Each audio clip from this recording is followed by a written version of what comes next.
चला, नमस्कार नमस्कार विद्यार्थी मित्रांनो. आवाज येतोय तुम्हाला सगळ्यांना माझा? ओके. आवाज वगैरे येत असेल तर आवाज येतोय किंवा फुल स्टॉप असं काहीतरी टाका. ओके. जे जे विद्यार्थी लाईव्ह आहेत ओके, आपले बॅच कोऑर्डिनेटर लाईव्ह आहेत का? ओके. येस, येतोय.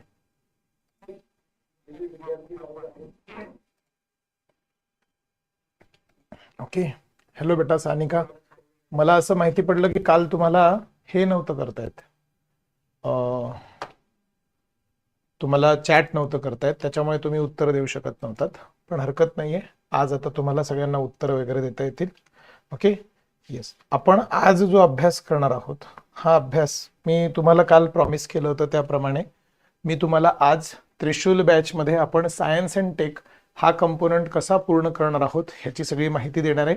प्लस आपण आज डायरेक्ट शिकायला सुरुवात करणार आहोत. आधी शिकूया, तोपर्यंत बाकीचे सगळे विद्यार्थी पण येतील आणि त्याच्यानंतर त्या सगळ्या विद्यार्थ्यांच्या समवेत आपण चर्चा करूया की कशा पद्धतीने आपण सायन्स अँड टेक हा कंपोनंट जो आहे हा पूर्ण करणार आहोत. ठीक आहे. ओके. एक एक एक एक एक एक एक एक जण आपण हे सगळं कव्हर करूया. एक एक एक एक मुद्दा जो आहे तो कव्हर करूया. जसं काल सांगितलं होतं, आज आपल्याला बायोलॉजी हा कंपोनंट जो आहे तो सुरू करायचा आहे. बायोलॉजी ह्याच्याशी संबंधित मुद्दे जे आहेत ते सुरू करायचे आहेत. सुरुवात करण्यासाठी मला अगदी बेसिक बायफर्केशन सांगणं आवश्यक आहे आपल्या लेक्चरचं.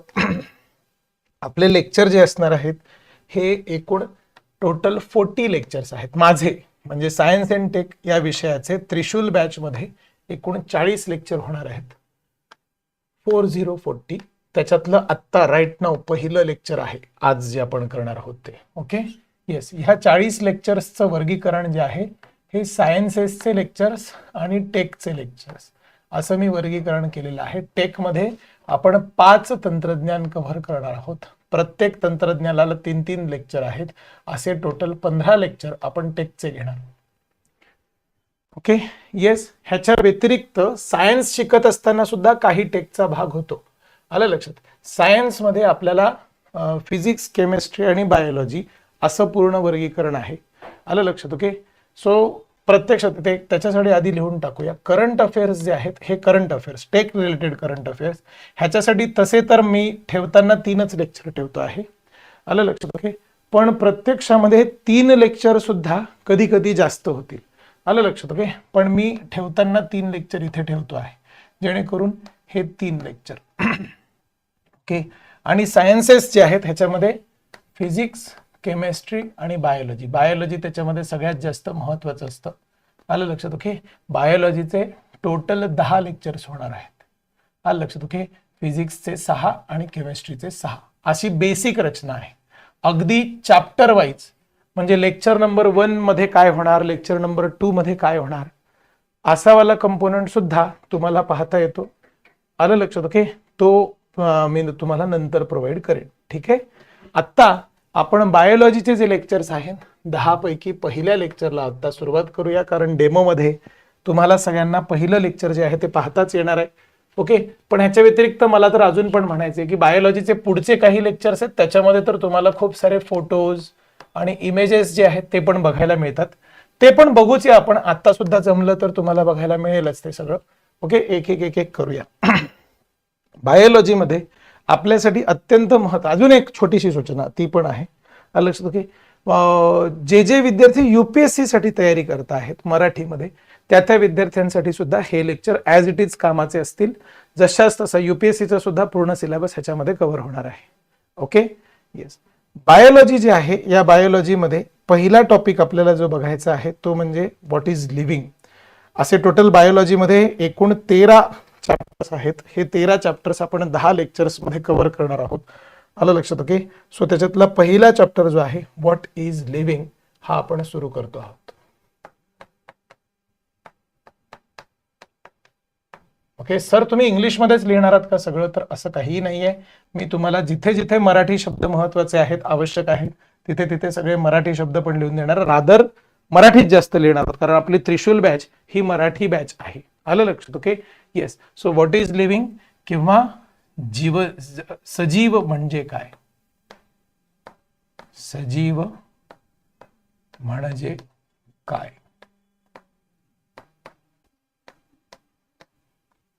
आलं लक्षात? ओके, याचा आपल्याला आज अभ्यास सुरू, एक एक एक एक एक एक विषय जो आहे तो त्याच्यामधला बघूया.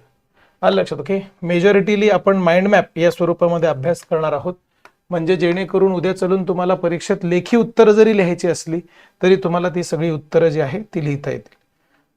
Okay, yes. What is living? सजीव म्हणजे काय? ज्या ज्या विद्यार्थ्यांना चॅट करता येतं त्या त्या विद्यार्थ्यांनी आवर्जून, माझ्या लेक्चरमध्ये ऑफलाईन लेक्चर असेल तेव्हा भलेही बोलण्याची परवानगी नसते, ओके, पण ऑनलाईन लेक्चरमध्ये चॅटमध्ये सगळं टाकण्याची परवानगी आहे. आलं लक्षात? तुम्हाला जे जे सांगायचं आहे ते सगळं तुम्ही ह्याच्यामध्ये मला सांगू शकता. आलं लक्षात? ओके, सजीव म्हणजे काय ह्याची आपण काय करणार आहोत, आता चर्चा करणार आहोत. सगळ्यात पहिला मुद्दा आहे की ह्याचा थोडासा आपण एक बेसिक परिचय करून घेऊया. आलं लक्षात? Okay, what is living?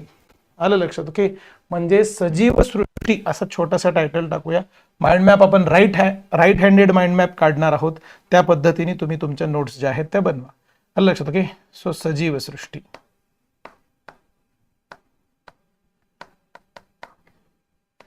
Okay, सजीव सृष्टी. सगळ्यात पहिला मुद्दा आहे परिचय. ओके, काय आहे सजीव सृष्टी, काय असेल? ओके, एकदा शास्त्रज्ञांना कोणीतरी प्रश्न विचारला की काय हो, सजीव म्हणजे काय?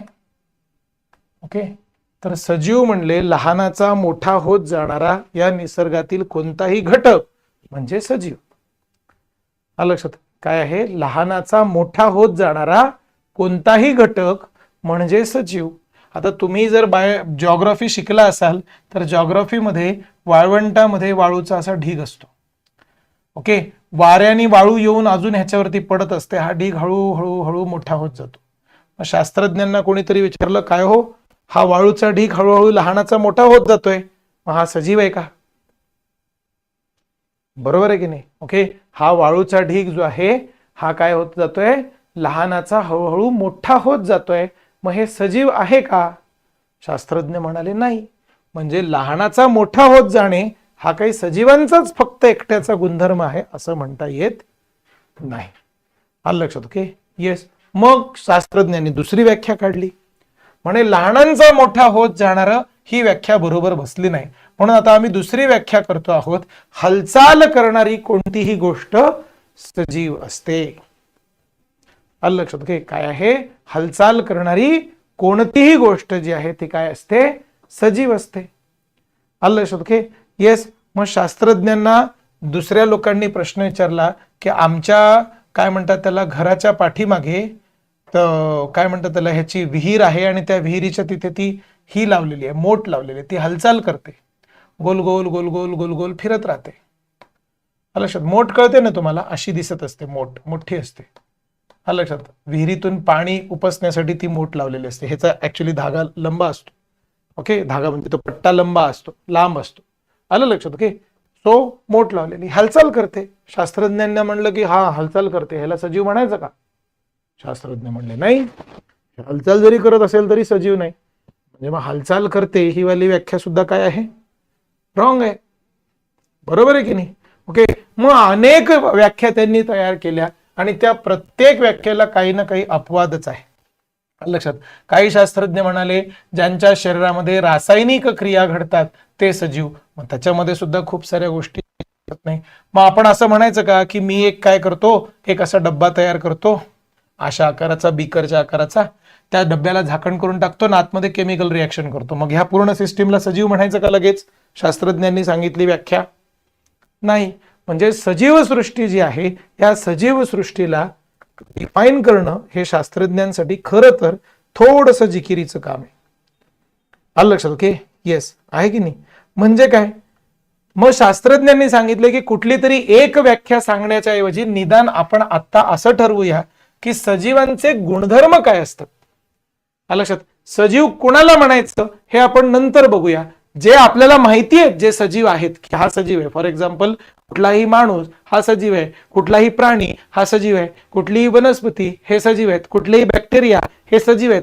मग आपल्याला जे माहिती आहेत हे सजीव आहेत, त्या सगळ्या सजीवांच्या मध्ये सापडणारे कॉमन गुणधर्म काय आहेत ते आपण शोधूया. आलं लक्षात? ओके, आता फॉर एक्झाम्पल मी जो पहिला कॉमन गुणधर्म लिहिणार आहे तोच बघा. तो गुणधर्म आहे जे खातात. सजीव खातो, सजीवाला अन्न पाहिजे. आलं लक्षात? ओके, म्हणजे अन्न म्हणजे काय असतं, कुठलं तरी केमिकल असतं, कार्बोहायड्रेट नावाचं, प्रोटीन नावाचं, फॅट नावाचं. आलं लक्षात, आहे की नाही? मग माझी जी पेट्रोलची गाडी आहे ती पण कार्बोहायड्रेट खातेच की. पेट्रोल हा कार्बोहायड्रेट आहे एक प्रकारचा, हायड्रोकार्बन म्हणायला पाहिजे, नॉट कार्बोहायड्रेट. हायड्रोकार्बन आहे एक प्रकारचं, आहे की नाही? आलं लक्षात? Okay, yes. मग हायड्रोकार्बन आहे, मग माझी जी गाडी आहे तिला सजीव म्हणायचं का? नाही म्हणता येणार. म्हणून आपण जे गुणधर्म बघतो आहोत ती व्याख्या बनत नाही, ते फक्त गुणधर्म बनतात. म्हणून सजीवांचे गुणधर्म असं छोटस टायटल टाकूया, सजीवांचे गुणधर्म. ओके, सजीवांचे गुणधर्म काय काय आहे? सजीवांच्या मध्ये कुठल्या कुठल्या क्षमता असतात? सगळ्यात पहिल्यांदा तर ते खातात, ते अन्न खातात.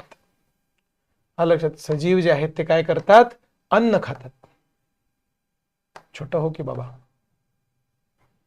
ओके, सजीव जे आहेत ते काय करतात? अन्न ग्रहण करतात.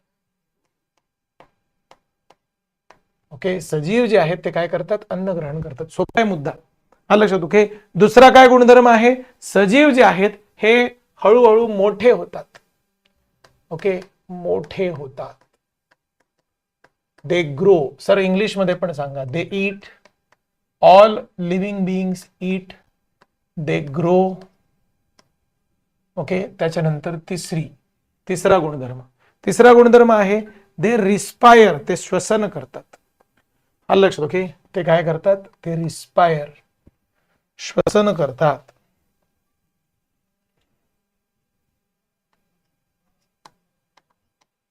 श्वसन करतात. Okay, what do they do? They respire. आलं लक्षात? ओके, त्याच्यानंतर अजून एक आहे, तो म्हणजे काय?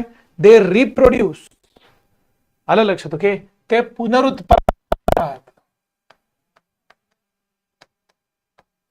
पुनरुत्पादन करतात. They reproduce. आलं लक्षात? Okay, yes. त्याच्यानंतर तिसरा टप्पा जो आहे तो म्हणजे काय? की ते ऊर्जा वापरतात. आलं लक्षात? म्हणजे ऊर्जा मिळवतात आणि त्या ऊर्जेचा वापर सुद्धा करतात त्यांच्या चयापचय प्रक्रियेसाठी. आलं लक्षात? ओके, सो ऊर्जा मिळवतात,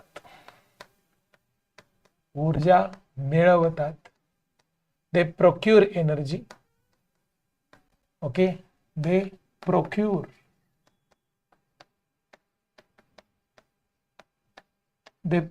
एनर्जी. आणि त्याच्यानंतर ऊर्जेचा वापर सुद्धा करतात. आलं लक्षात? दे युटिलाइज. ओके, इंग्लिश मध्ये नाही, मराठीमध्ये. आलं लक्षात? ओके, ऊर्जेचा वापर सुद्धा करतात, ऊर्जा वापरतात. पण कशासाठी वापरतात? ओके, ऊर्जा वापरतात. They utilize energy. Okay, for what? They utilize energy for, okay, metabolism, चयापचय प्रक्रियेसाठी. चयापचय काय रे? ओके, चयापचय प्रक्रियेसाठी, फॉर मेटाबॉलिझम.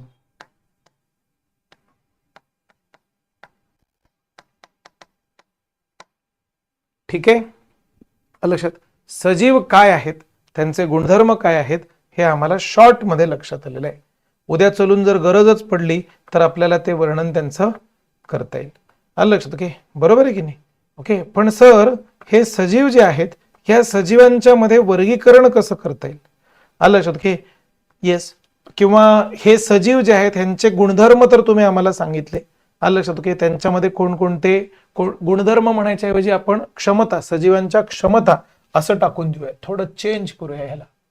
आलं लक्षात? कारण गुणधर्म तर अजून बघायचे आहेत आपल्याला. आलं लक्षात? हे पण एक प्रकारचे गुणधर्मच आहेत, पण ह्या ज्या आहेत ह्या सजीवांच्या काय आहेत? क्षमता आहेत. क्षमता, सजीवांच्या क्षमता. आलं लक्षात? ओके, आता काय बघायचंय? सर क्षमताला इंग्लिश मध्ये काय म्हणूया? ॲबिलिटी. तुमच्यातलं कोणी आहे का रे जे इंग्लिश मध्ये प्रिपेअर करते? लक्षात? मला सांगा हा, म्हणजे मग मला किती खरंच ते इंग्लिश वरती फोकस करायचं ते पण लक्षात येईल. आलं लक्षात? ओके, सजीवांच्या क्षमता. दुसरा गुणधर्म आहे, रंग ना चेंज झाला. Okay, yes. दुसरा गुणधर्म आहे तसं करून बेस्ट. आलं लक्षात? Okay, yes. दुसरा गुणधर्म आहे तो म्हणजे काय? सजीवांच्या क्षमता आम्हाला कळाल्या. आता दुसरा गुणधर्म म्हणजे आता बघूया गुणधर्म. सो सजीवांचे गुणधर्म.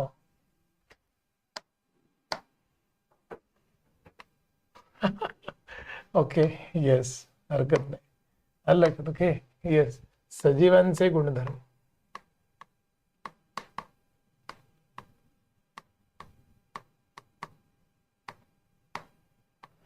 सजीवांचे गुणधर्म काय काय आहेत आलं लक्षात. ओके एक एक एक एक एक एक बघूया. ओके सगळ्यात पहिला गुणधर्म सजीवांचा जो आपल्याला बघायला मिळतो तो गुणधर्म आहे त्यांचं संघटन, म्हणजे त्यांची रचना. इंग्लिशमध्ये त्याला आपण म्हणूया ऑर्गनायझेशन.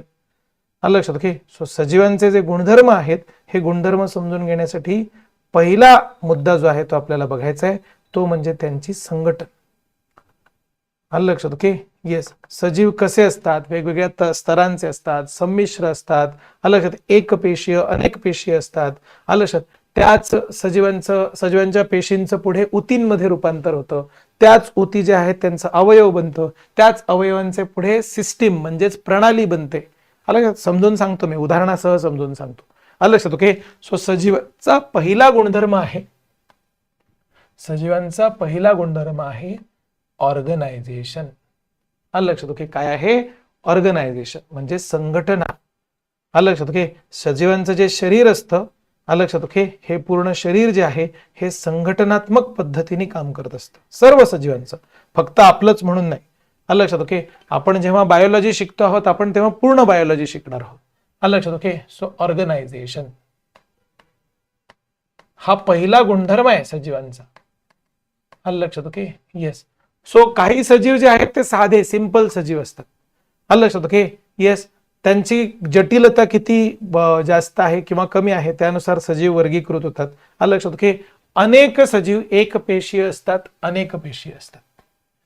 आलं लक्षात. ओके सजीव जे आहेत हे काय असतात, एक पेशीय असतात आणि अनेक पेशीय असतात. आलं लक्षात. ओके येस, एक पेशीय असतात आणि अनेक पेशीय. त्याला नैक पेशीय पण म्हणतात. आपण सोपा शब्द लिहूया अनेक पेशीय. बहुपेशीय पण म्हणतात बरं का. ओके सोपं समजण्यासाठी सोपं पाहिजे आपल्याला. एक पेशीय युनिसेल्युलर, अनेक पेशीय मल्टीसेल्युलर किंवा बहुपेशीय म्हणा. आलं लक्षात. ओके ह्याच्यातले हे जे अनेक पेशीय सजीव जे आहेत किंवा ज्यांना बहुपेशीय असं सुद्धा म्हणलं जातं. आलं लक्षात. ओके ह्या सजीवांची जरी संघटना थोडीशी समजून घेऊया. ह्यांच्यामध्ये कसं असतं, खूप साऱ्या पेशी जेव्हा एकत्र येतात. आलं लक्षात. ओके ह्या सगळ्या पेशी ज्या आहेत ह्या ऊती तयार करतात. सर थोडंसं उदाहरण द्या आम्हाला.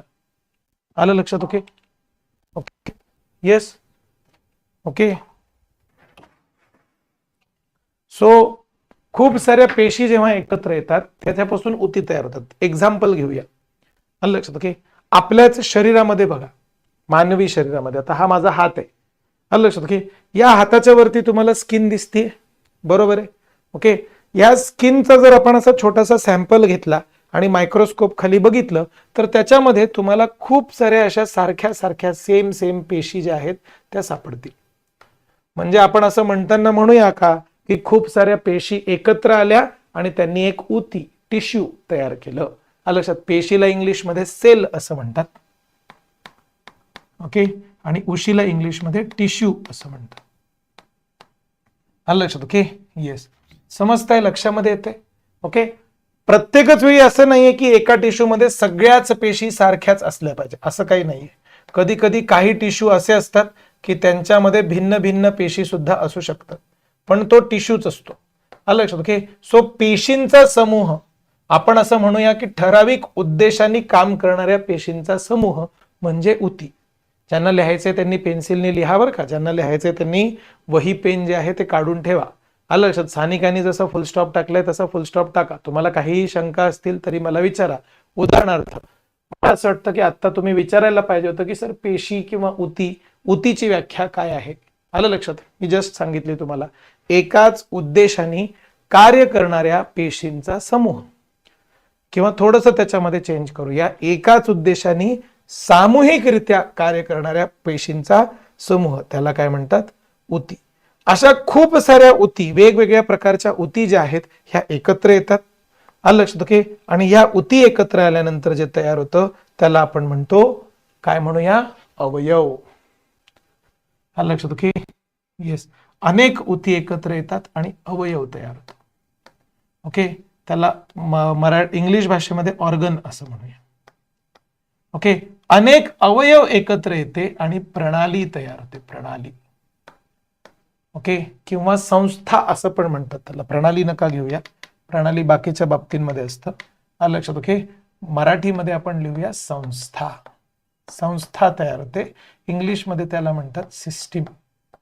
आणि अशा अनेक सिस्टीम एकत्र येतात आणि ऑर्गॅनिझम तयार होतो. आलं लक्षात. ओके, काय तयार होतो, ऑर्गॅनिझम म्हणजे प्राणी किंवा सजीव. आलं लक्षात. ओके, इथं मराठीमध्ये लिहायला जागा नाही राहिली का आपल्याला. पांडुरंग विठ्ठल.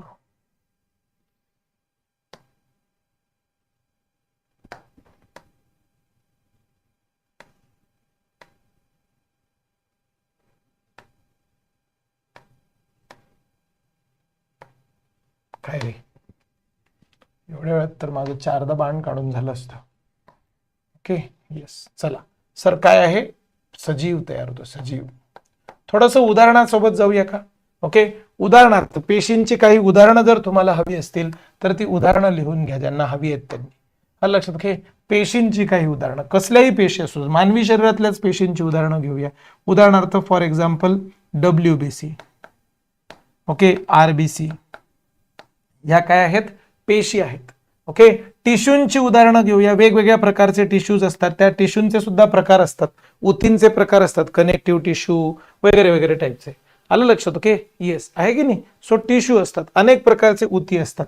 फॉर एक्झाम्पल आपण असं म्हणताना म्हणूया की पहिला कनेक्टिव्ह टिश्यू एक एक्झाम्पल आहे.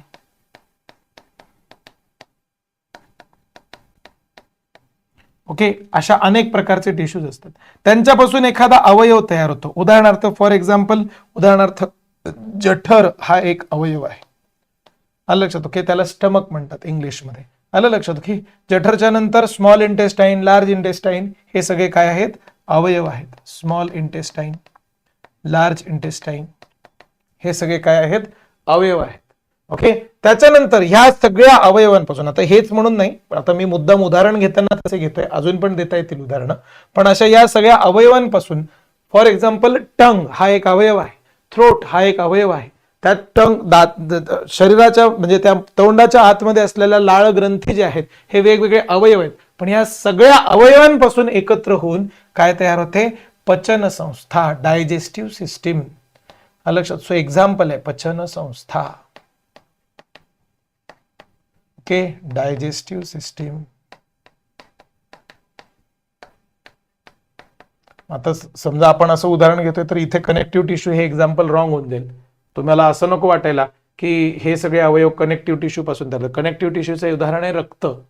आलं लक्षात. ओके, येस, पण तुम्ही उदाहरण म्हणून घ्या. आलं लक्षात. आणि ह्याच्यापासून मग अशा अजून सिस्टीम्स असतात का डायजेस्टिव्ह सिस्टीम सारख्या असतात ना. ओके, नर्वस सिस्टीम असते. ओके, सर्क्युलेटरी सिस्टीम असते. त्याला इंग्लिशमध्ये आपण म्हणताना नर्वस सिस्टीमला म्हणतो मज्जा संस्था. जी संस्था असली तरी मज्जा, नसली तरी मज्जा.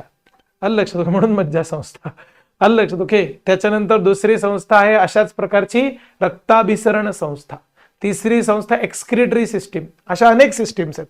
आलं लक्षात. ओके, अशा खूप साऱ्या सिस्टीम जेव्हा एकत्र येतात तेव्हा प्राणी तयार होते. उदाहरणार्थ ह्युमन्स, माणसं. Okay, dogs, animals, cats, fishes, birds, आहे की नाही. आलं लक्षात. ओके, असे अनेक जे आहेत हे याच्यामध्ये काय आहेत, निर्माण होतात. बरोबर, very good Sanika. Digestive system is a one good example. आलं लक्षात. Okay, similarly there are other systems as well. Nervous system ज्याला मज्जा संस्था आपण म्हणालो, रिप्रोडक्टिव्ह सिस्टीम ज्याला आपण पुनरुत्पादन संस्था म्हणालो. ओके, एक्सक्रिटरी सिस्टीम आहे की नाही. मग त्याच्यानंतर अशा अनेक सिस्टीम्स आहेत, खूप साऱ्या सिस्टीम्स आहेत. आलं लक्षात. Okay, yes. सो बहुपेशीय प्राणी आहेत. सजीवांचा पहिलाच गुणधर्म आपला चाललेला आहे. तो गुणधर्म आहे की त्यांच्या शरीराची रचना जी आहे ही प्रॉपर ऑर्गनाइज्ड पद्धतीची रचना असते. कुठला पण सजीव घ्या.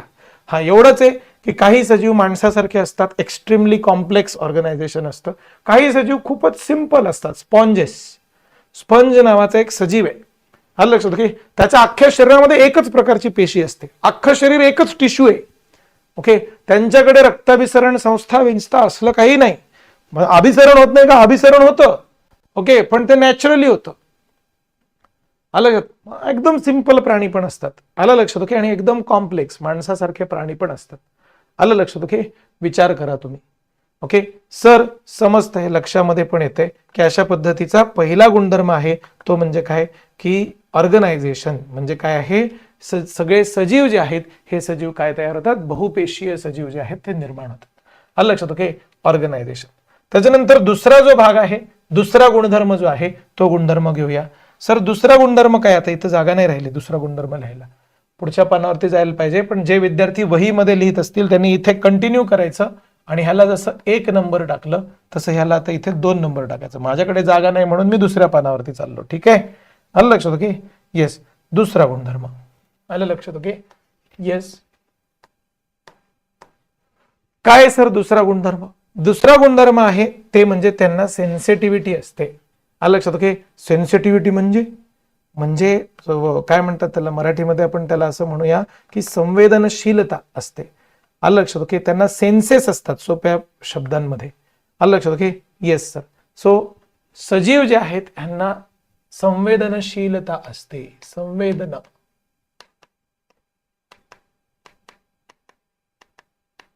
संवेदनशीलता किंवा संवेदना असते. म्हणजे काय, निदान 2 मुद्दे तरी लिहा सर ह्याच्यामध्ये. लक्षात, ओके. संवेदना असते. ही पीडीएफ तुम्हाला जेव्हा तुम्ही बॅच जॉईन करताना तेव्हा तुम्ही मागितली तर तुम्हाला ही पीडीएफ देणार आहेत बरं का. ओके, तुम्ही छान अभ्यास केला की तुम्हाला ही पीडीएफ मिळते. हे जे काही मी लिहितोय ना ते सगळं तुम्हाला मिळेल. आलं लक्षात, ओके. प्रोव्हाइडेड तुम्ही त्या बॅचच्या ह्याच्यामध्ये असले पाहिजेत. आलं लक्षात. ज्यांना जॉईन करायचे त्यांनी आवर्जून बॅच जॉईन करा. केला का नाही काल संपर्क? मी फोन नंबर दिला होता तुमच्यापैकी बऱ्याच जणांना. आलं लक्षात, ओके. येस, संपर्क करा. ठीक आहे, आलं लक्षात, ओके. मला वाटतंय आलीच आहे पीडीएफ. इथे तुम्ही ज्या पेजवरती आहात त्या पेजवरती पीडीएफ आलेली दिसतेय मला. आलं लक्षात, ओके. येस, हा आली आहे पीडीएफ. काल मी जे शिकवलं त्याची पीडीएफ आली आहे बघा. म्हणजे तुम्ही जॉईन करा अथवा न करा, डेमोच्या पीडीएफ पण तुम्हाला फ्रीमध्ये मिळतात. Okay, this is really good. Okay, बघा रे, तुमच्यासाठी एवढा विचार करणारे लोक आहेत. ओके, ठीक आहे. येस, सो सर संवेदनशीलता किंवा संवेदना असते हा एक भाग. संवेदना असते म्हणजे काय, सजीव जे आहेत बाय डिफॉल्ट स्वभावाने संवेदनशील असतात. आलं लक्षात, ओके. त्यांना वेगवेगळ्या अंतर्गत आणि बाह्य सेन्सेसला समजून घेण्याची त्यांच्यामध्ये काय असते, क्षमता असते. आलं लक्षात, ओके. येस, काय असतं त्यांच्यामध्ये, अंतर्गत आणि बाह्य संवेदना समजून घेण्याची त्यांच्यामध्ये क्षमता असते. आलं लक्षात, ओके. येस, म्हणून त्याच्याबद्दल पण लिहून टाकूया. आलं लक्षात, ओके. ह्यांच्याकडे आता असं नाहीये बरं का, फॉर एक्झाम्पल आपण लहानपणापासून शिकत आलो आहे की नाही. आपण जेव्हा लहान होतो तेव्हा आपल्याला शिकवलं जायचं की पंचेंद्रिय कोणती कोणती आहेत, आहे की नाही. त्याच्यानंतर पंचेंद्रिय कोणते कोणते, 5 इंद्रिय कोणते कोणते असायचे. आलं लक्षात, ओके. तर सगळ्यात पहिला होता वास, आहे की नाही. आपल्याला वास येतो, ओके. मग दिसतं, दृष्टी. आलं लक्षात, ओके. मग चव येते, जिभेला चव. लक्षात, आपली जी स्किन असते त्याला स्पर्श कळतो, आहे की नाही. दृष्टी, वास, चव, स्पर्श आणि अजून एक काहीतरी राहिलं. 5 होत्या लहानपणी शिकवल्या जायच्या, हे मला आठवतंय. आलं लक्षात, ओके. सो त्याला आपण पंचेंद्रिय असं म्हणायचो. आलं लक्षात, ओके. ऐकू येतं, कान ऐकतं. आलं लक्षात, ओके. आवाज. पण नुसते एवढेच नाहीये, ह्याच्या व्यतिरिक्त पण अजून सेन्सेस होते. आलं लक्षात, ओके. उदाहरणार्थ आपल्याला तापमान कळतं, ओके. तापमानच्या नंतर हवेचा दाब जो आहे तो पण कळतो, प्रेशर पण आपल्याला कळतं. आलं लक्षात, ओके. येस, आहे की नाही. सो अशा अनेक गोष्टी ज्या आहेत त्या सुद्धा आपल्याला कळतात. हे सगळे काय आहेत, हे सगळे सेन्सेस आहेत. आलं लक्षात, ओके. फॉर एक्झाम्पल इंग्लिशमध्ये जर सांगायचं झालं तर इंग्लिशमध्ये सांगत असताना चव आणि वास हे दोन्ही पण सेमच क्लासिफाय होतात. म्हणजे इंग्लिशमध्ये सांगत असताना म्हणून नाही, सायंटिफिकली सांगत असताना चव आणि वास जे आहेत हे एकाच सेम कॅटेगरीमध्ये क्लासिफाय होतात. केमो रिसेप्टर म्हणतात यांना. आलं लक्षात, कुठले रिसेप्टर म्हणतात, केमो रिसेप्टर. आलं लक्षात, ओके. येस, त्याच्यानंतर अशाच पद्धतीने दाब जे असतं ह्याला पिको रिसेप्टर म्हणतात. ओके, तापमान जे असतं ह्याला थर्मो रिसेप्टर असं म्हणतात. आलं, हे शिकवणार नाही मी, परत लिहून घ्या पटपट. आलं लक्षात. ओके, सो वास आणि चव कशामुळे कळते? आपल्या जिभेवरती इथे किंवा नाकांच्या आतमध्ये जो एकदम ओला ओला पृष्ठभाग असतो ना, केमो रिसेप्टरची रिक्वायरमेंट आहे, ओलं राहिलं पाहिजे ते कॉन्स्टंटली. आलं लक्षात, तरच तुम्हाला चांगल्या पद्धतीने वास वगैरे जो आहे तो येऊ शकतो. आलं लक्षात. ओके, म्हणून तुम्ही बघा, कुठलाही पदार्थ जर असा वाफाळलेला असेल, ओके, तर त्याचा वास तुम्हाला ताबडतोब चांगल्या पद्धतीने येतो. का? कारण त्याचा वास घेत असताना ती वाफ पण आतमध्ये जाते आणि त्या केमो रिसेप्टर्सला ओलं करते. आलं लक्षात. ओके, सेम जीभ पण ओली असेल तरच चव येते. तुम्ही ड्राय करून टाका जीभ आणि त्याच्यावरती कुठलाही चवीचा पदार्थ ठेवा, चव नाही येणार तुम्हाला. आलं लक्षात. ओके, केमो रिसेप्टर्स ते सेमच आहेत. आणि सगळ्यात महत्वाचं म्हणजे जिभेच्या वरती ज्या सेल्स आहेत किंवा जे केमो रिसेप्टर्स आहेत, एक्झॅक्टली सेम रिसेप्टर्स नाकात पण असतात, फक्त नाकातले जास्त सेन्सिटिव्ह असतात. त्याच्यामुळे नाकातले जे केमो रिसेप्टर्स आहेत त्यांना नुसतं हवेतून जरी एखादा केमिकल आला तरी तो केमिकल आयडेंटिफाय करता येतो. जिभेला मात्र तसं नाहीये, पाण्यात विरघळून आला तर तो आयडेंटिफाय करता येत असतो. आलं लक्षात. Okay, so chemo receptor. Same pico receptor, दाब कळतो आपल्याला त्याचा. पिको रिसेप्टर आपल्या कानामध्ये असतात, हवेचा दाब आपल्याला त्याच्यामुळे कळत असतो कॉन्स्टंटली. आलं लक्षात. Okay, yes. त्याच्यानंतर थर्मो रिसेप्टर आपल्या सगळीकडे स्किन वरती असतात, मेजॉरिटी ठिकाणी थर्मो रिसेप्टर्स जे आहेत ते असतात. आलं लक्षात. Okay, yes. स्पर्श जे आहेत एक प्रकारे पिको आणि थर्मोच कॉम्बिनेशन असतं. ह्याच्या व्यतिरिक्त सेन्स ऑफ टच पण असतो आपल्याकडे. आवाज जे आहेत हे एक प्रकारचे पिको रिसेप्टर्स असतात. आलं लक्षात. ओके, दृष्टी जी आहे ही फोटो रिसेप्टर आहेत. ओके, म्हणजे तुम्ही विचार करा की आपल्याला किती प्रकारच्या संवेदना असतात, अजून पण असतात. ह्या समजायला एकदम सोप्या असलेल्या संवेदना ताबडतोब उदाहरणासह तुम्हाला सांगितल्या. गंमत म्हणजे सर्वच प्राण्याला असे सर्वच रिसेप्टर असतील असं नाही. आलं लक्षात. काही प्राण्यांच्याकडे काही ठराविक रिसेप्टर नसतात सुद्धा. बरेचसे प्राणी जे आहेत, उदाहरणार्थ गंगा नदीमध्ये सुसू नावाची डॉल्फिन मिळते. आलं लक्षात. सुसू डॉल्फिन कुठे मिळते? गंगा नदीमध्ये. तिला गंगापुत्री असं पण म्हणतात, गंगेची पुत्री. आलं लक्षात. Okay, yes. ही सुसू डॉल्फिन जी आहे ही डोळ्यांनी पूर्णपणे आंधळी असते, म्हणजे तिला काहीच दिसत नाही, डोळेच नसतात. असे कितीतरी सजीव असतील ज्यांना डोळेच नसतात. आलं लक्षात. मग त्यांच्यामध्ये फोटो रिसेप्टर्स नसतात. उदाहरणार्थ बुरशी. बुरशी सजीव आहे का? आहे. सगळे मशरूम सजीव असतात, पण त्यांच्यामध्ये फोटो रिसेप्टर्सच नसतात. ओके, त्यांना प्रकाशाचं काही हेच नसतं, लक्षातच येत नाही, प्रकाशाचा त्यांच्यावरती काही परिणामच होत नाही, किंवा त्यांना नाही आयडेंटिफाय करतायत प्रकाश कुठे. आलं लक्षात. ओके, सो हा भाग जो आहे हा भाग तुम्हाला काय आहे लक्षात येऊ द्या. आलं लक्षात. ओके, सो असे अनेक प्रकारचे संवेदना असतात. अजूनही खूप प्रकारच्या वेगवेगळ्या संवेदना आहेत, पण आपण मात्र एवढंच म्हणू शकतो की ह्याच्यातले 1, 2, 3, 4, 5 असे वेगवेगळ्या संवेदना असलेले वेगवेगळे प्राणी असू शकतात. ते लिहून टाकूया आपण. संवेदनशीलता सर्व सजीवांना, प्राणीच म्हणून नाही, वनस्पती पण, सजीवांना, सर्व सजीवांना संवेदना असतात.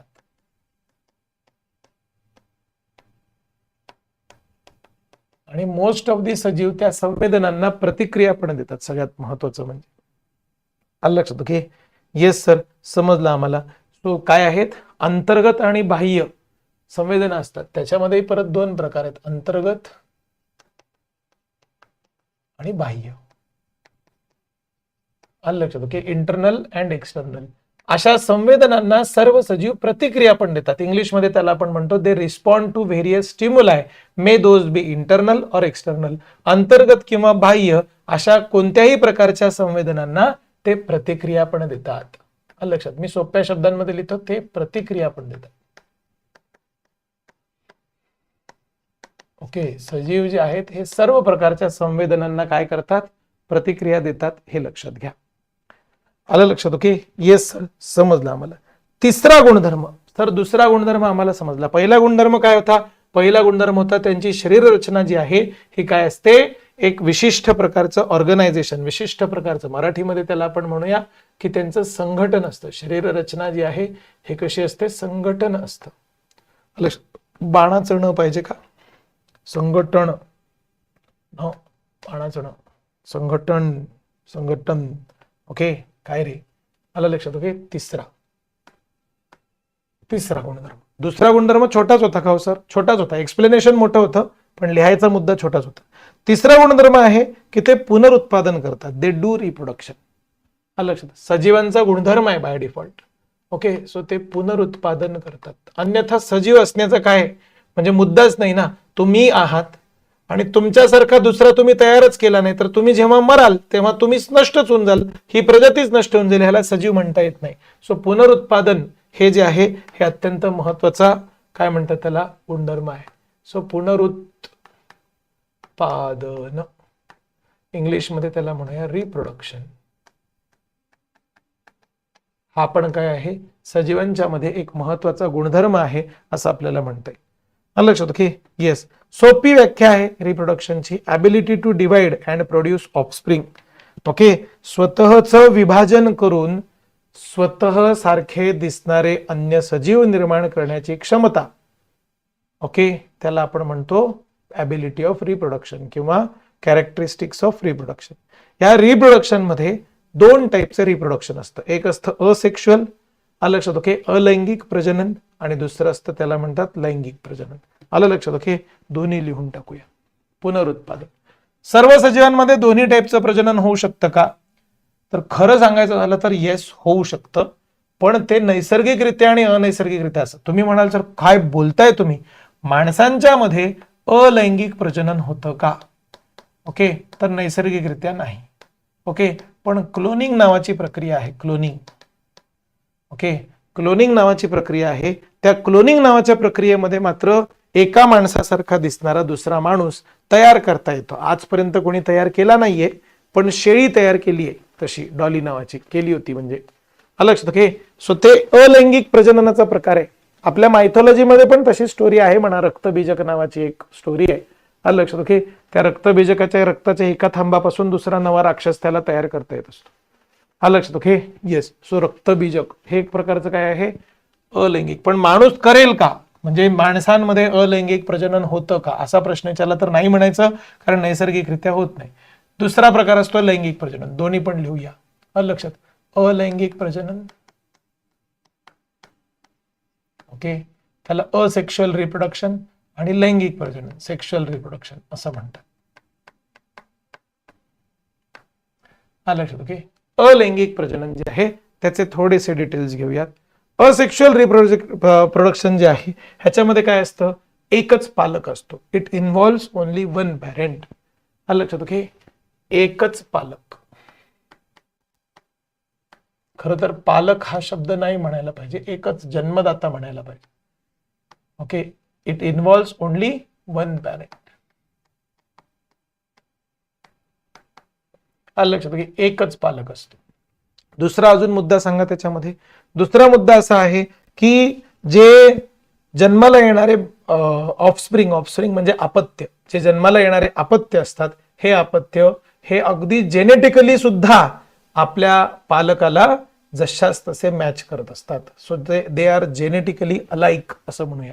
लक्षात, offsprings are genetically same to that of parent. Okay.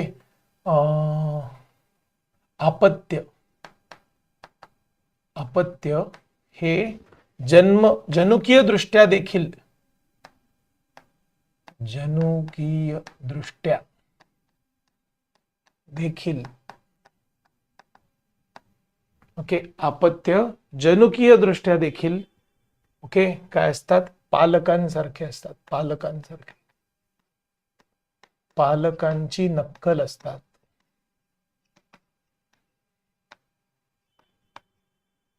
संपली जागा. पालकांची नक्कल असतात. सो डिक्टो कॉपी. ओके सर, एखादं एक्झाम्पल द्या ना. उदाहरणार्थ बटाट्याचं झाड जे आहे, हे छोटा बटाटा किंवा बटाट्याची कॉपी लावली की त्याच्यापासून पूर्ण बटाट्याचं झाड बनतं. लक्षात ओके. या बटाट्याच्या झाडाला दुसरे जे बटाटे आलेले असतील त्याच्यातला एक बटाटा समजा तुम्ही काढला. लक्षात ओके. हा बटाटा काढला. लक्षात ओके. येस, हा बटाटा काढला आणि हा बटाटा दुसरीकडे तुम्ही नेऊन लावून टाकला. आता या बटाट्यापासून परत झाड येईल का? येईल ना सर. हे झाड आणि हे झाड हे दोन्ही पण जेनेटिकली डिक्टो कॉपी सेम असतात. लक्षात का? कारण असेक्शुअल रिप्रोडक्शन झालेलं आहे. लक्षात, स्वतः सारखाच दुसरा अपत्य तयार केलाय का या झाडाने? केला ना सर. बटाटा पाठवला तिकडे. आलं लक्षात? ओके. स्वतः सारखाच दुसरं अपत्य जे आहे ते काय झालं, तयार झालं. आलं लक्षात? ओके. पण स्वतः सारखं अपत्य तयार जरी झालेलं असेल तरी सुद्धा काय म्हणतात त्याला, हे सेक्शुअल रिप्रोडक्शनच्या पद्धतीने झालं नाही. म्हणजे बटाट्याच्या वरती फूल आलं, त्या फुलाला दुसऱ्या फुलाच्या कडून परागीभवन झालं, मग त्या फुलाच्या मध्ये बी तयार झाले, असं काही झालं का? नाही झालं. लक्षात? ह्याच वनस्पतीचा एक छोटासा पार्ट काढला, तिकडे लावला, तिथं नवीन वनस्पती दिली. असं एक काय म्हणतात त्याला, पानफुटी नावाची वनस्पती पण असते. किती जणांना माहिती रे पानफुटी? ओके. असं पान असतं त्याचं दिसणार. लक्षात घे, त्याचं पान जे ना ते असं दिसतं.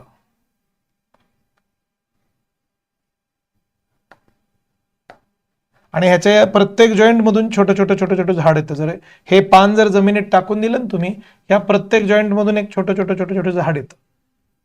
आलं लक्षात? ओके. त्याला पानफुटी म्हणतात. आलं लक्षात? ओके. हे सगळे काय आहेत, असेक्शुअल रिप्रोडक्शनचे एक्झाम्पल्स आहेत. तुम्हाला एक्झाम्पल्स लिहायचे असेल तर तुम्ही लिहून ठेवू शकता. परीक्षेमध्ये तुम्हाला ऑड मॅन आउट वगैरे सारखे प्रश्न येऊ शकतात. पुढील पैकी कोणता घटक बसत नाही असं विचारलं जाऊ शकतं. आलं लक्षात? ओके. येस. सो हा वाला मुद्दा जो आहे तो त्याच्यामध्ये लिहून टाका. आलं लक्षात? ओके. सर, लैंगिक प्रजनन म्हणजे, अलैंगिक प्रजनन म्हणजे काय आम्हाला लक्षात आलं, एकच पालक असतात.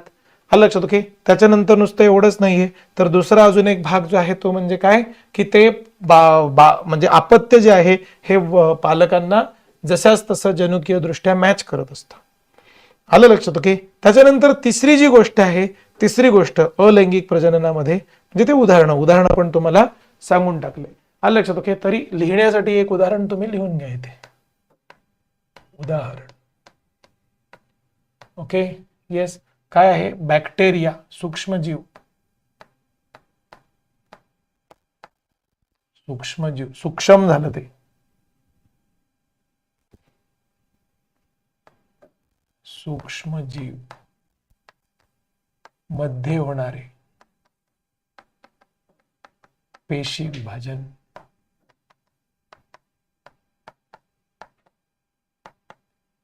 सूक्ष्मजीवांच्या मध्ये होणारे पेशी विभाजन. आलं लक्षात? ओके. एक बेस्ट एक्झाम्पल आहे. बटाट्याचं झाड पण एक्झाम्पल आहे. पानफुटी हे जे आहे हे पण काय आहे, बेस्ट एक्झाम्पल आहे असं तुम्हाला सांगता येईल. आलं लक्षात? ओके. येस सर, समजलं आम्हाला. त्याच्यानंतर पुढचं येतं ते म्हणजे लैंगिक प्रजनन. आलं लक्षात? ओके. येस. लैंगिक प्रजनन. लैंगिक प्रजनन काय आहे?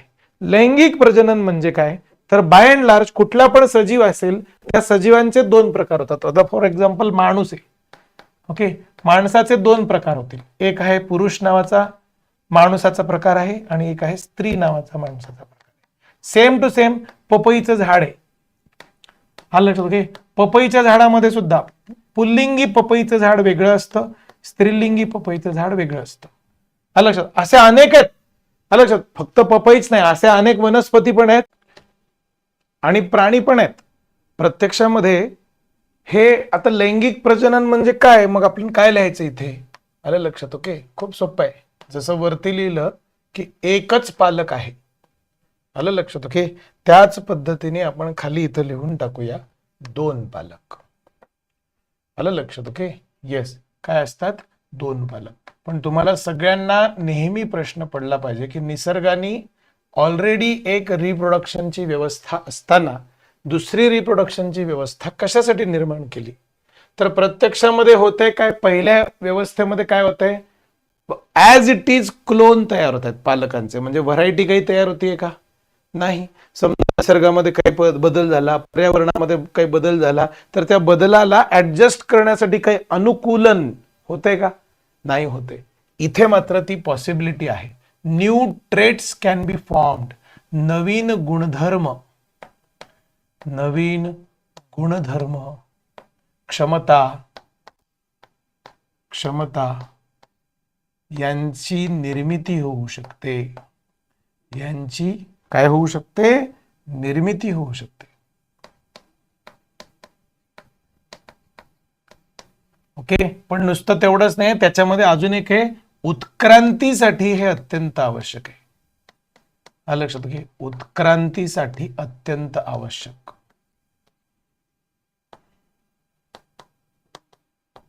काय लैंगिक प्रजनन जे आहे हे काय आहे? उत्क्रांतीसाठी अत्यंत आवश्यक आहे. उदाहरणामध्ये सर्व फ्लॉवरिंग प्लांट्स जे आहेत, ज्या ज्या वनस्पतींना फुलं येतात त्या त्या सगळ्या वनस्पतींच्या मध्ये लैंगिक प्रजनन होतं. ओके, मग काही वनस्पती पपई सारख्या असतील ज्याच्यामध्ये पुल्लिंगी स्त्रीलिंगी वनस्पती झाडच वेगळे डायरेक्ट, काही वनस्पती जास्वंदी सारख्या असतील ज्याच्यामध्ये एकाच झाडावरती एकाच फुलामध्ये पुल्लिंगी आणि स्त्रीलिंगी दोन्ही युग्मक जी आहेत ती तयार होतात. आपण नंतर सेपरेट अख्खा चॅप्टरच आहे रिप्रोडक्शन इन फ्लॉवरिंग प्लांट्स म्हणून, तो बघणार आहोत. तसा रिप्रोडक्शन इन ह्युमन बिईंग म्हणून पण आहे, तो पण बघणार आहोत. आलं लक्षात, ओके, स्वतंत्रपणे बघणार आहोत. हा सजीवांचा एक गुणधर्म आहे, हा पद्धतीने त्याला लक्षात ठेवण्याचा प्रयत्न करा. आलं लक्षात, ओके. उदाहरण म्हणून कोणाला लिहून ठेवायचं असेल, नोट डाऊन करत असतील कोणी तर त्यांनी नोट डाऊन करून ठेवा. उदाहरण आहे ते म्हणजे सर्व फुले येणारी वनस्पती. ओके, सर्व फुलं येणाऱ्या वनस्पती ज्या आहेत त्या सर्व वनस्पती ज्या आहेत ह्या अशा पद्धतीच्या. आलं लक्षात, ओके. येस, त्याच्यानंतर नुसतं एवढंच नाहीये, अजून एक भाग जो आहे हा तुम्हाला लक्षात ठेवायला पाहिजे. सर्व मॅमल्स जे असतात, मॅमल्स. आलं लक्षात. आता सगळे मॅमल्स, तुम्हाला मॅमल्स माहिती नसतील तर आपण एखादा सोपं उदाहरण घेऊन टाकू. मानव, सगळे माणसं. ओके, मानव प्राणी. ओके, त्याच्यानंतर कुत्रा, मांजर, यांच्या सगळ्यांच्या मध्ये लैंगिक प्रजनन होतं. आलं लक्षात, ओके.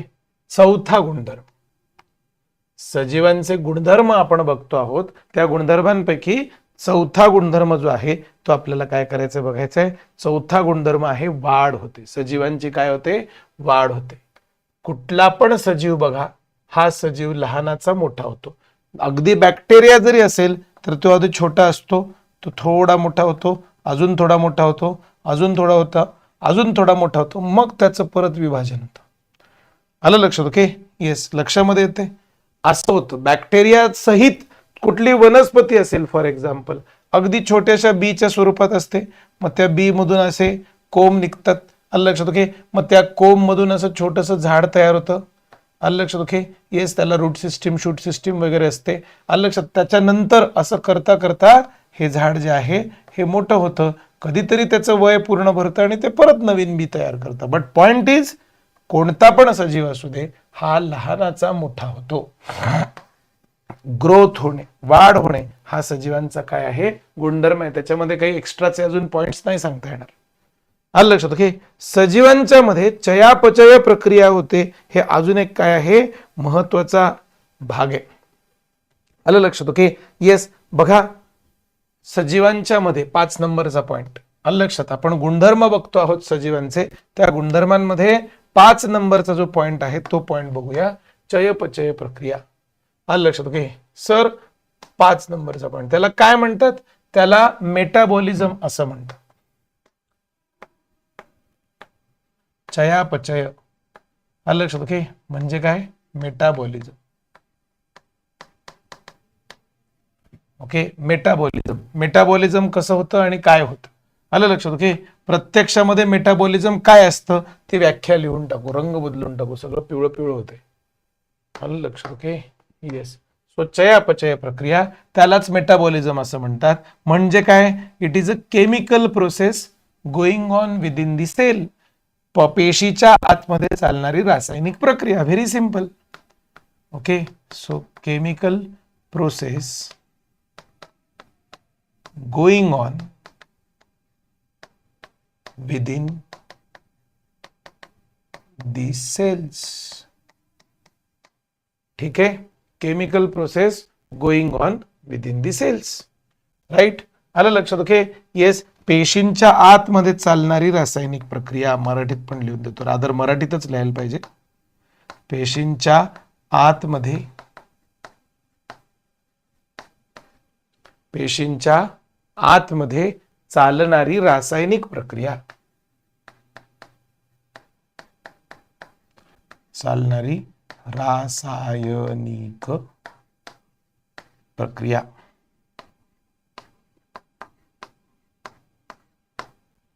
पेशींच्या आतमध्ये चालणारी रासायनिक प्रक्रिया. आलं लक्षात, ओके. येस सर, समजलं आम्हाला की अशा पद्धतीचा भाग आहे. आलं लक्षात, ओके. ह्या चया पचय ह्या शब्दामध्येच प्रत्यक्षात त्या दोन प्रकारच्या प्रक्रिया ज्या आहेत त्या लपलेल्या आहेत. आलं लक्षात. ओके, पहिली प्रक्रिया आहे चय, एनाबॉलिझम. काय असतं बघणार आहोत आपण नंतर पुढे, जेव्हा आपले पुढचे लेक्चर्स होतील तेव्हा. आलं लक्षात. ओके, आणि दुसरी असते पचय. ओके, कॅटाबॉलिझम.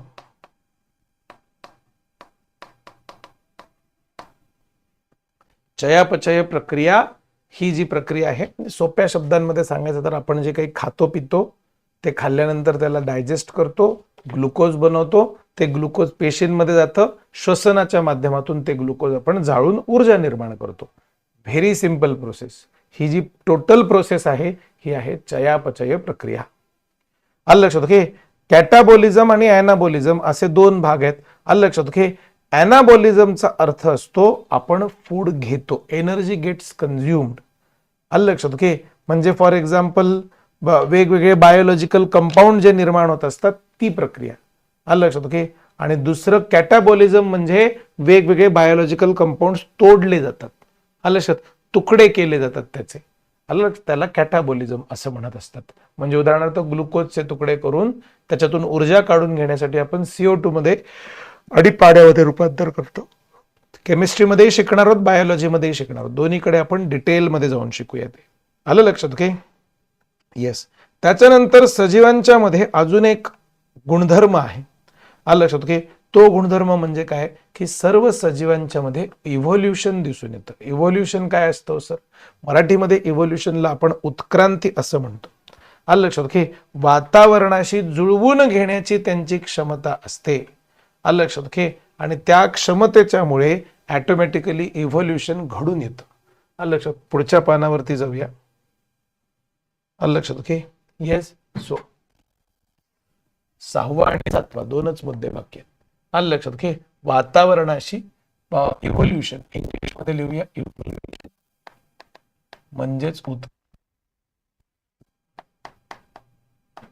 आलं लक्षात. उत्क्रांती वातावरणाशी जुळवून घेण्याची, वातावरणाशी जुळवून. आलं लक्षात. ओके, वातावरणाशी काय आहे? जुळवून घेण्याची क्षमता. आणि मग हे जे काही तुम्ही जुळवून घेतलेलं आहे ते पुढच्या पिढीमध्ये, पुढच्या जनरेशन मध्ये पास ऑन करण्याची क्षमता ही सजीवांच्या मध्ये असते. ओके, आणि त्याच्यामुळे त्याला इव्होल्युशन असं म्हणलं जातं, हे लक्षात ठेवा. आलं लक्षात. Okay, evolution. Organisms have the ability to adapt to their environment by the process called as evolution. आलं लक्षात. Okay, yes. समजलं सर? उदाहरणार्थ फॉर एक्झाम्पल सांगा मला, वातावरणाशी जुळवून घेण्यासाठी काय केलं गेलं? आलं लक्षात. ओके, इव्होल्युशन कसं होत गेलं? ओके, तर एक काळ होता जेव्हा आपल्या पृथ्वीवरती खूपच कमी प्रमाणामध्ये ऑक्सिजन होता. आलं लक्षात. Okay, yes. Oxygen over the period हळूहळू वाढत गेलेलं आहे पृथ्वीवरचं. आलं लक्षात. मग त्या काळामध्ये जे सजीव होते ते सजीव लो ऑक्सिजन मध्ये सुद्धा जगू शकत होते. आजच्या काळातले जे सजीव आहेत ह्यांना वातावरणामध्ये रफली 20% ऑक्सिजन लागतच. ह्याच्यापेक्षा कमी ऑक्सिजन व्हायला लागलं तर ते सजीव गुदमरायला लागतात. आलं लक्षात. Okay, yes. पण ओव्हर द पिरियड म्हणजे काय म्हणतात, वातावरणामध्ये जेवढं ऑक्सिजन आहे त्या प्रमाणामध्ये सजीव स्वतःला ऍडजस्ट करत जातो. ह्याच्यामध्ये अजून पण बरेच उदाहरण आहेत. उदाहरणार्थ जेव्हा वनस्पती छोट्या छोट्या होत्या, आलं लक्षात, तेव्हा जिराफला सुद्धा घोड्यासारखी छोटीशी मान होती. आलं लक्षात. ओके, पण वनस्पती नंतर उंच उंच व्हायला लागल्या. आलं लक्षात. जे जिराफचं जे फूड असलेल्या वनस्पती आहेत, मग त्या जिराफला सुद्धा उंच अशा प्रकारची मान जी आहे ती यायला लागली. आलं लक्षात. ओके, किंवा उंच मानेचे जिराफच फक्त त्या इव्होल्युशनच्या प्रक्रियेमध्ये टिकून राहायला लागले. आलं लक्षात. ओके, सांगायचा मुद्दा असा की इव्होल्युशन ही एक म्हणजे काय म्हणतात त्याला, मोठी प्रक्रिया आहे. खरं बघायला गेलं तर इव्होल्युशनचे फार डिटेल्स तुमच्या सिलेबसला नाही आहेत. तुम्ही ऑप्शनल वगैरे मध्ये अभ्यास करणार असाल तर त्याच्यामध्ये काही तुम्हाला अभ्यास करता येईल. आलं लक्षात. ओके, पण इव्होल्युशनचे एक्स्ट्रीम डिटेल्स तुम्हाला नाही आहेत. तरी तुम्हाला बेसिक सगळी माहिती इव्होल्युशनची सुद्धा आपण घेणार आहोत. बायोटेक्नॉलॉजी नावाचा तुम्हाला स्वतंत्र चॅप्टर आहे, त्या चॅप्टरमध्ये आपल्याला हे शिकायला मिळणारच आहे. आलं लक्षात. Okay, yes. आणि त्याच्यानंतर अशाच अजून एक प्रक्रिया असते, ती प्रक्रिया आहे त्याला म्हणतात होमिओस्टॅसिस. हा पण एक सजीवांचा गुणधर्म आहे. आलं लक्षात की होमिओस्टॅसिस म्हणजे काय? होमिओस्टॅसिस म्हणजे सजीव जे आहेत त्यांच्या आतमध्ये जे काही वातावरण आहे, जे काही एन्व्हायरमेंट आहे ते टिकवून ठेवतात. आलं लक्षात ओके. समजून सांगतो बघा. ओके, होमिओस्टॅसिस हे ऑस्मॉसिसला कारणीभूत असणारी गोष्ट आहे. आलं लक्षात ओके. सर होमिओस्टॅसिस हे कशासाठी असतं? सजीव काय करतात, त्यांच्या आतमधलं एन्व्हायरमेंट म्हणजे क्षारता, ऍसिडिटी, बेसिसिटी हे सगळं टिकवून ठेवतात. एखाद्या माणसाच्या शरीराच्या रक्तामध्ये लेट से 1 लिटर रक्तामध्ये X एवढे क्षार आहेत. आलं लक्षात. तर ते प्रमाण टिकवून ठेवण्याचं काम तो सजीव करतो. त्याच्या शरीराची रचना तसं काम करते. समजा तुम्ही जास्त क्षार कंझ्युम करून टाकले तर त्याचं शरीर काम करतं एक्स्ट्राचे क्षार काढून फेकून द्यायचे. किडनीला सांगतं एक्स्ट्राचे क्षार फेकून टाक. ओके. समजा एखाद्या माणसाने खूप जास्त पाणी पिऊन टाकलं, आता काय होऊन जाईल? लिक्विड जास्त होऊन जाईल, क्षार कमी होऊन जातील. शरीर ताबडतोब किडनीला सांगतं पाणी फेकून दे एक्स्ट्राच.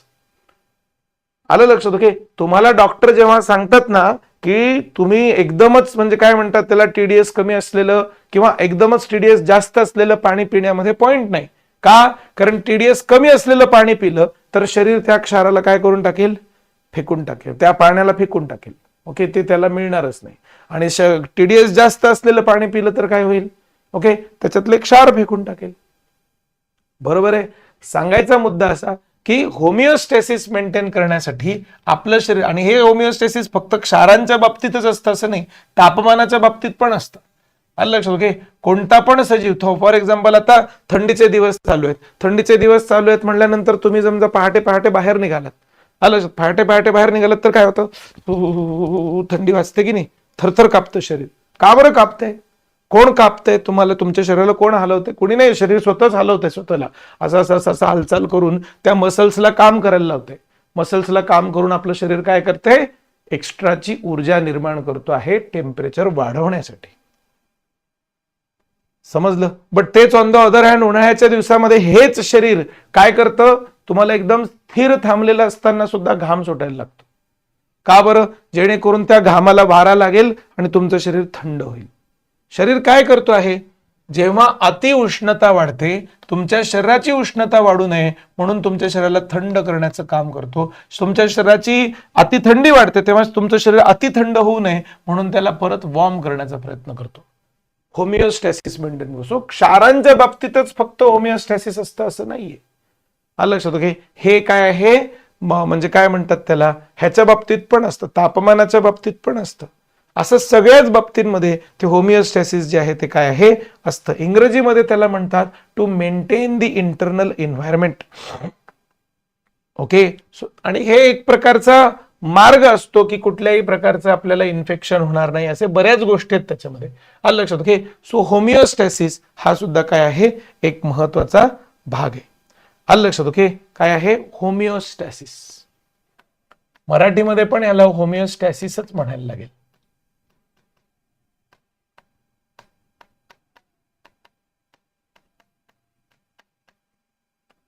होमिओस्टॅसिस. ओके.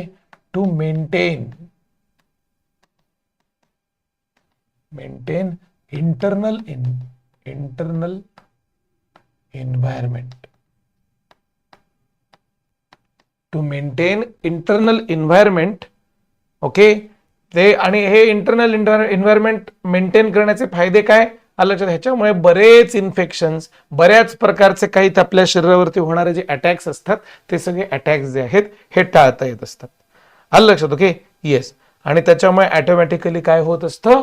होमिओस्टॅसिस जे आहे ते मेंटेन होत असतं. सो सजीवांचे हे सगळे गुणधर्म जे आहेत हे गुणधर्म आपण काय केले? समजून घ्यायचा प्रयत्न केला. आलं लक्षात. ओके. आता सजीव जे आहेत ह्या सजीवांच्या मध्ये वर्गीकरण आहे, हा सुद्धा भाग आपल्याला बघायचा आहे. खरं तर तो या लेक्चरचा भाग नाहीये, पण आता आपल्याकडे वेळ आहे म्हणून बेसिक वर्गीकरण तरी तुम्हाला सांगून टाकतो. आलं लक्षात. ओके. सो सजीवांचं वर्गीकरण, त्याच्यानंतर पुढच्या लेक्चरमध्ये आपण सजीवांचं वर्गीकरण बघणारच आहोत. आलं लक्षात. ओके. येस. काय आहे? सजीवांचे वर्गीकरण.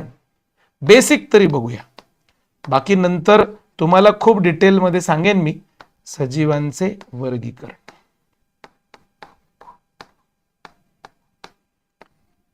आलं लक्षात. येस, सजीवांचे जे वर्गीकरण आहे हे वर्गीकरण करत असताना सगळ्यात पहिल्यांदा तर तुम्ही एक गोष्ट लक्षात घ्या की सजीव जे आहेत ह्यांचं वनस्पती प्राणी अशा ह्याच्यामध्ये वर्गीकरण झालेलं आहे. आलं लक्षात. ओके, येस, प्रत्यक्षामध्ये अजून पण वर्गीकरण आहे, पण ते नंतर आपण बघूया. किंगडम ॲनिमेलिया आणि किंगडम प्लांटे असे दोन महत्वाचे किंगडम आहेत. बेसिक वर्गीकरण जे आहे ते समजून घ्या. आलं लक्षात. ओके, सो प्लांट्स आणि ॲनिमल्स.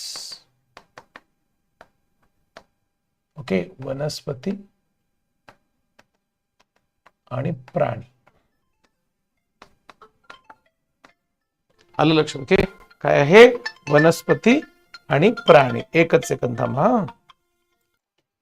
आता हे वनस्पती जे आहेत या वनस्पतींचं पुढे अजून वर्गीकरण होतं. काय वर्गीकरण होतं? एक आहे संवहनी वनस्पती. संवहनी वनस्पती म्हणजे काय? व्हॅस्क्युलार. ओके, दुसरं असतं नॉन व्हॅस्क्युलार. ओके, त्याला असंवहनी म्हणलं जातं. असंवहनी वनस्पती. आलं लक्षात. काय असतो सर फरक? संवहनी आणि असंवहनी म्हणजे काय? आलं लक्षात. ओके, व्हॅस्क्युलार किंवा नॉन व्हॅस्क्युलार म्हणजे काय? आलं लक्षात. ओके, तर संवहनी वनस्पती जे आहेत ह्यांच्यामध्ये झायलेम आणि फ्लोएम नावाचे म्हणजे काय म्हणतात टिश्यूज असतात. वनस्पतींच्या बद्दल शिकूया तेव्हा मी तुम्हाला झायलेम काय असतं, फ्लोएम काय असतं ह्याचे डिटेल्स देईन. आलं लक्षात. ओके, येस, आत्ता फक्त एवढंच लक्षात ठेवा की जलवाहिन्या आणि रसवाहिन्या असं त्याचे मराठीमध्ये नाव आहेत. आलं लक्षात. ओके, सो जलवाहिन्या आणि रसवाहिन्या अशा दोन्ही टाईपच्या वाहिन्या असणारे जे आहेत, आलं लक्षात. ओके, त्यांना आपण संवहनी वनस्पती म्हणतो. आलं लक्षात. ओके, मोठ्या असतात, आकाराने थोड्या मोठ्या असतात. असंवहनी वनस्पती ह्यांच्यामध्ये जलवाहिन्या रसवाहिन्या असा प्रकारच नसतो. सोप्या भाषेत सांगायचं म्हणजे पल्पी असतात, पल्पी. आलं लक्षात. ओके, येस, आहे की नाही. सो त्यांना काय म्हणतात? त्याला असंवहनी असं म्हणलं जातं. आलं लक्षात. ओके, म्हणून सोप्या भाषेमध्ये लिहून टाकूया. आलं लक्षात. ओके, ह्यांच्यामध्ये संवहनी काय असतं? झायलेम, XYLEM आणि फ्लोएम. ओके, येस, झायलेम आणि फ्लोएम मराठीमध्ये लिहायला पाहिजे ना. आलं लक्षात. ओके, येस, काय लिहायचंय? जलवाहिन्या, जलवाहिनी व रसवाहिनी, रसवाहिनी या ऊतींचा समावेश. ओके, या ऊती असतात.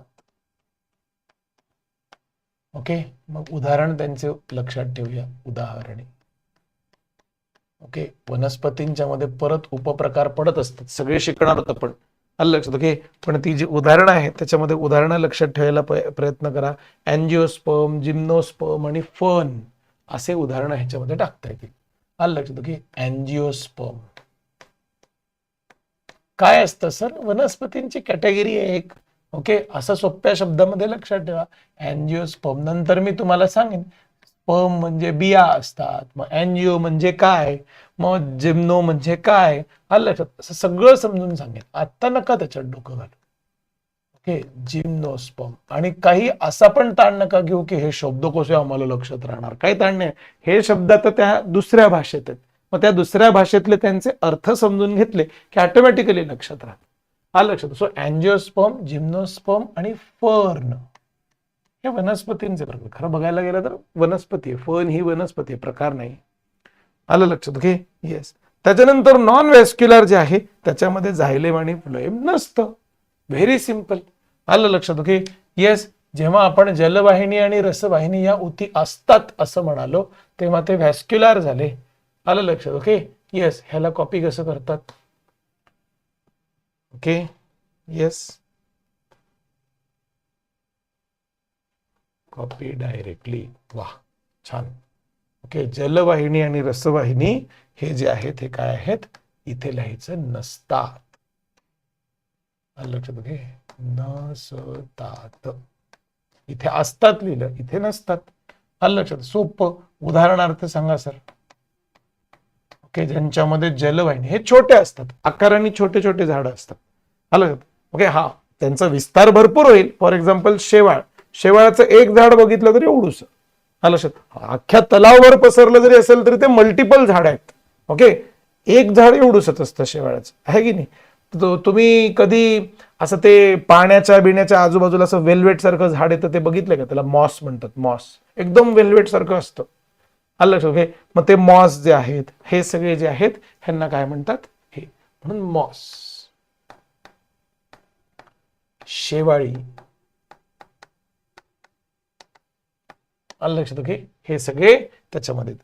प्राण्यांच्या मध्ये सुद्धा वर्गीकरण होतं, बेसिक वर्गीकरण सांगतोय मी, बाकी त्याच्यानंतर त्यांचे अजून हे बघणार आहोत आपण, आलं लक्षात? ओके, त्यांच्यामध्ये पण वर्गीकरण होतं. एक असतं व्हर्टिब्रेट्स, एक असतं इनव्हर्टिब्रेट्स. व्हर्टिब्रेट्सला मराठीमध्ये म्हणतात पृष्ठवंशीय प्राणी, आलं लक्षात? ओके, इनव्हर्टिब्रेट्सला अपृष्ठवंशीय प्राणी. त्याच्यात थोडंसं पुढे जाऊया.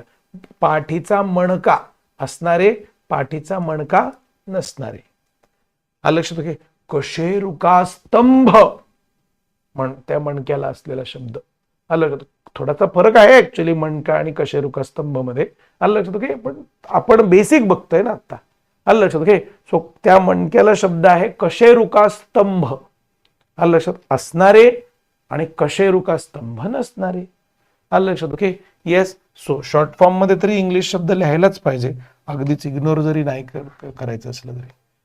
व्हर्टिब्रेट्स आणि इनव्हर्टिब्रेट्स.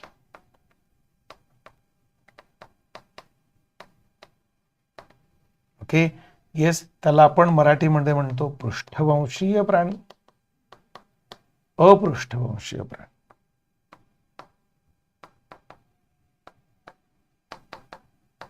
अपृष्ठवंशीय प्राणी अगदीच मराठीतले. कशेरुका स्तंभ असणारे, पाठीचा मणका असणारे असं लिहिणारे मी सरळ, कशेरुका स्तंभ, ओके, असणारे. ओके, एखाद्या प्राण्याला मारायचं, ओके, त्याचं पूर्ण शरीर सडलं की पाठीमागे हाडांचा सांगाडा शिल्लक. ज्या ज्या प्राण्यांच्या सांगाड्यामध्ये तुम्हाला असा मणका दिसतो ते सगळे कशेरुका स्तंभवाले. एखादा पक्ष्याचा, आता लेक्चर संपल्यानंतर तुम्ही काय करा, बर्ड स्केलेटन असं सर्च करा, पक्ष्याच्या पाठीच्या तिथे तुम्हाला मणका दिसेल असा. ओके, मग त्याच्यानंतर स्नेक स्केलेटन, ओके, सर्च करून बघा, पाठीचं म्हणजे अख्खं स्केलेटनच त्याचं मेजॉरिटी कशेरुका स्तंभ आहे, आलं लक्षात? ह्युमन स्केलेटन करून बघा, मंकीचं स्केलेटन करून बघा, फिशचं स्केलेटन करून बघा, आलं लक्षात? ओके, आहे की नाही? सो अशा प्रकारचे सगळे जे आहेत त्यांच्यामध्ये पाठीचा मणका असतो. तो पाठीतच असेल असं कधी नाही, कधी कधी शरीराच्या मध्यभागी असेल, फरक नाही पडत, आलं लक्षात? ओके, ते आहे ना तेवढ्या. डायनासोरचं स्केलेटन सर्च करून बघा, आहे मोठ्याच्या मोठा स्केलेटन, जे काय म्हणतात त्याला, ही भिंतीवरती असणारी पाल असते, पाल, त्याला लिझार्ड म्हणतात, लिझार्ड स्केलेटन सर्च करून बघा, सापडेल तुम्हाला कशेरुका स्तंभ. रफली रचना समान आहे हे जाणवेल पण तुम्हाला, आलं लक्षात? सगळ्या प्राण्यांची रफ रचना समान आहे, थोडं बहुत त्याच्यामध्ये बदल होतो, आलं लक्षात? Okay, yes. सो पृष्ठवंशीय कशेरुका स्तंभ असणारे. ओके, उदाहरण लक्षात ठेवूया. ओके, कोण कोण आहेत? मासे, ओके, येस, मासेच्या नंतर पक्षी, ओके, पक्ष्यांच्या नंतर सस्तन प्राणी, dog, cat, elephant, tiger, humans, आलं लक्षात? ओके, सस्तन प्राणी, बरोबर आहे, आलं लक्षात? मासे, पक्षी, सस्तन प्राणी, बेडूक, त्याला काय म्हणतात, मगरमच्छ, मगरमच्छला काय म्हणूया आपण, क्रोकोडाईलला मराठीमध्ये, सुसर. ओके, आहे की नाही, मगर, सुसर, आलं लक्षात? ओके, सो उभयचर प्राणी, सरपटणारे प्राणी, आलं लक्षात? त्यांना लिहून टाकूया, उभयचर, ऍम्फिबियन्स म्हणतात त्यांना, उभयचरांना.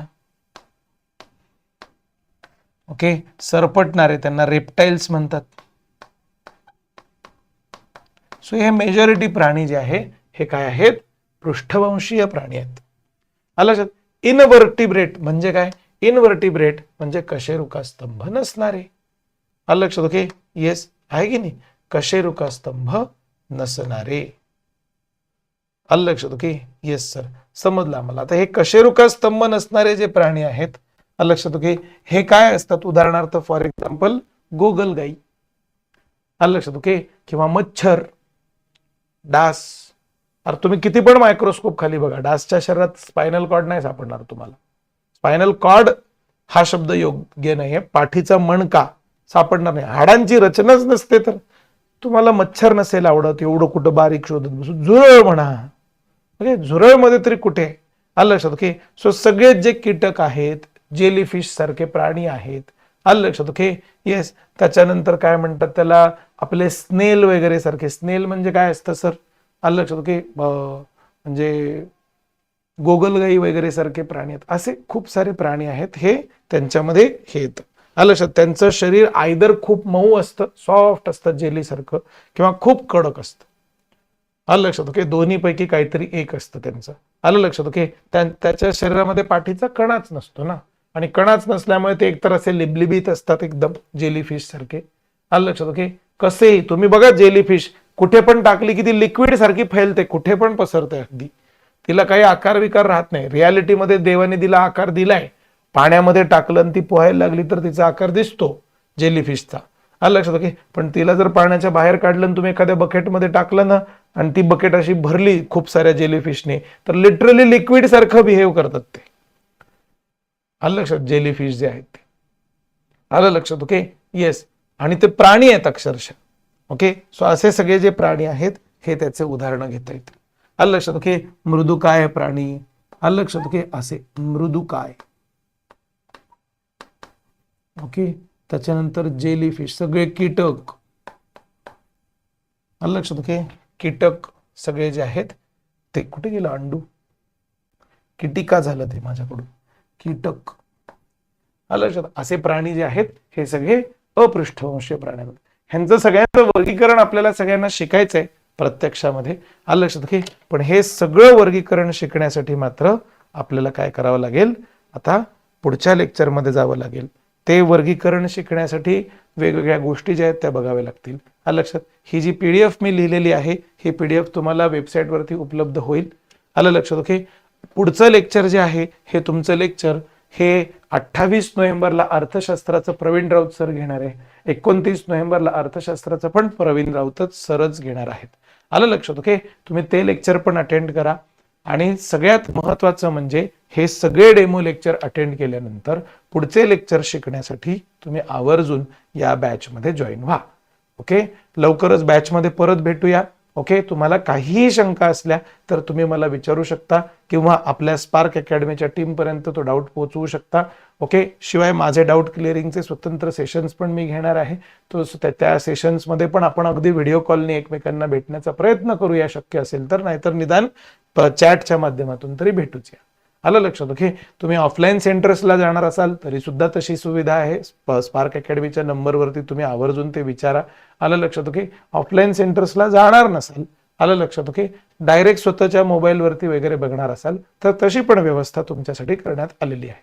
आलं लक्षात. ओके, लवकरच भेटूया. जेवढ्या लवकर तुम्हाला जॉईन करता येईल तेवढ्या लवकर जॉईन करा. बिकॉज आपले जे लेक्चर्स आहेत, सगळे लेक्चर्स जे आहेत हे 16 डिसेंबर पासून पूर्णपणे सुरू होऊन जाणार आहेत.